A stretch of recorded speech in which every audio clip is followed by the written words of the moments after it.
Right now, on Tuesday the 28th of July, 2026, the UK is still sitting inside the same stubborn area of high pressure that's been baking the south of England for weeks.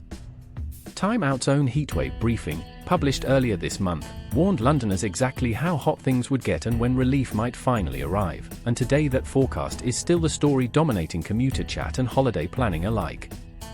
For anyone heading out the door this morning, the headline is simple: expect warm, largely dry conditions across much of England and Wales, with the heat and the crowds it's drawing into major cities creating just as much disruption as the weather itself.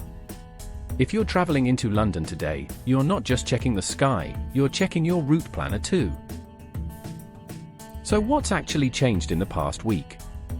The heatwave that took hold in early July hasn't broken in the way some forecasters initially expected. Instead of a clean cooling trend, the country has settled into a pattern of hot, settled days followed by brief, localized cloud build-up, rather than the widespread thundery breakdown that often ends a British heatwave. National Highways issued an updated road closure report just last week, on the 22nd of July, flagging a run of maintenance works timed deliberately around this extended dry spell, since contractors get more done when they're not fighting rain. That report is directly relevant if you're driving anywhere today, because several of those closures are still active and will affect journey times on some of England's busiest routes. The clearest example of heat meeting logistics today is Wembley Stadium, where Bruno Mars is playing to sold-out crowds as part of his 2026 London residency. Time Out's ultimate guide to the show, published yesterday, spells out exact stage times and last-minute ticket advice, but the detail that matters for your commute is crowd volume, tens of thousands of fans converging on one tube station, Wembley Park, in warm conditions. If you're going tonight or tomorrow, arrive well before the doors open, carry water, and expect Jubilee line services to be significantly busier than a normal Tuesday evening. Heat plus a packed stadium queue is a genuinely uncomfortable combination, and it's exactly the kind of practical travel detail that a simple temperature forecast won't tell you. Away from London, cricket fans are dealing with their own version of this heat and travel squeeze. Trent Bridge in Nottingham has published its matchday guide for the Hundred's 2026 season, covering gate times and the quickest routes in and out of the ground. With competitive fixtures running through this week, grounds across the country are seeing steady weekday crowds, and organisers are actively encouraging fans to travel by train rather than car, partly because of limited parking and partly because official advice during warm spells is to avoid sitting in slow-moving traffic. If your day involves a trip to a cricket ground today, building in extra time at the station rather than the car park is the smarter call. For drivers specifically, National Highways' latest closure report is worth a proper look before you set off. Roadworks scheduled during this settled weather window mean stretches of the strategic road network, the motorways, and major A roads that carry most long-distance UK traffic, have overnight or weekend closures layered on top of ordinary Tuesday congestion.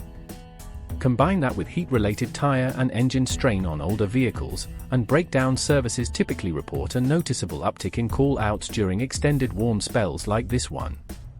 The practical takeaway: check your route against the current closure list before assuming your usual road is clear, and if you're doing any real distance today, keep water in the car and don't push an overheating engine.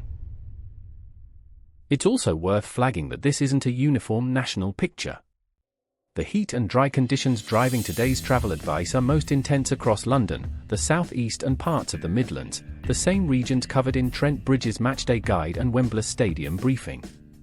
Further north and west, conditions have generally been a touch cooler and cloudier, which is part of why National Highways timed some of its bigger resurfacing works around the drier southern half of the country rather than nationwide.